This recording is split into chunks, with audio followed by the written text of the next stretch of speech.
I didn't want to make this video because, to be honest with you, I don't really believe in creating study plans or study timetables.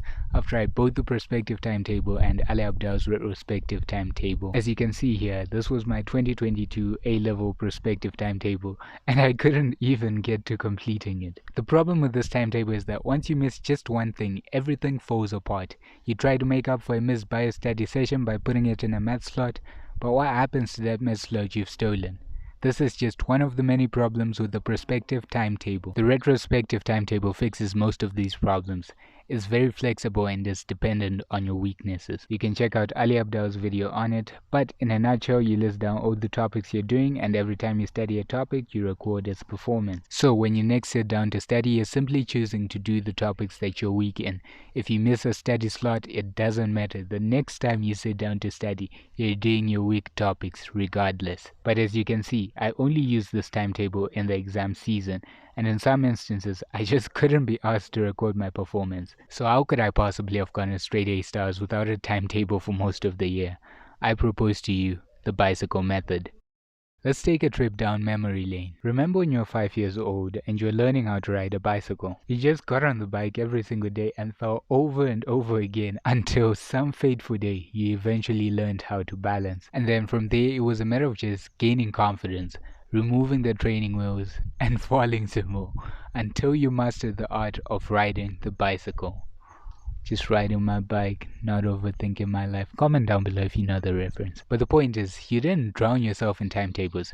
Okay, so from 2 to 3 p.m. I'm going to study the history of the bicycle. Then tomorrow same time I'm going to take a test on the history of the bicycle. No, you didn't do that. You were very clear on the goal. All you wanted to do was to learn how to ride the bicycle. Everything else was noise. So why shouldn't we approach academic learning in the same way? Just focus on the end goal. The goal is to get good results. Everything else is noise. So let's split the bicycle method into 4 steps. Now obviously before you start riding a bicycle, you need to know these 2 things first. Number 1, how do I move this thing? The pedals. Number 2, how do I stop this thing? The brakes. Now in terms of studying, the equivalent is to know the basic idea of a concept first. So number 1, how does this thing work? The pedals. Number 2, how do I solve this thing? The brakes. Once you know these 2 things, you can start riding your bicycle.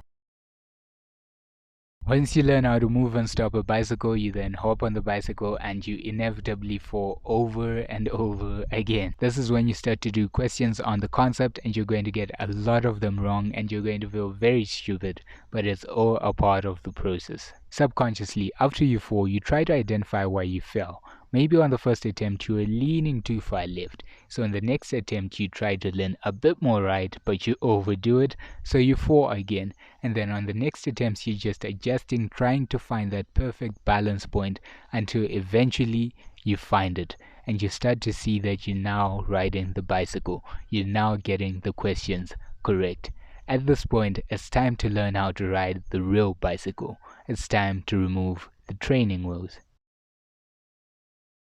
You've found your balance now, and you've got that feeling of riding a bicycle, so it's time to up the difficulty. It's time to remove the training wheels, and as soon as you remove the training wheels, you're going to start falling again, possibly even more than you did before, and it's going to feel like you're losing progress, except this is the leap of faith you need to take if you want to learn how to fully ride a bicycle. This equates to doing topical past paper questions, and these topical past paper questions will prove to be a lot more difficult than the example questions or the simple exercises you are doing in class. You need to keep doing them until they start to make sense, correcting each mistake as you go, and eventually you start to get them correct, and you start to find yourself riding the bicycle with no assistance. Obviously, you don't just want to be able to ride a bicycle, but you want to be quick. You're only going to improve your speed by riding your bicycle frequently. This is to say that you're only going to improve at a concept by revisiting it frequently. So, putting everything together, let's say I'm a high school student, I go to Midlands Christian College. How do I use the bicycle method? It's pretty simple.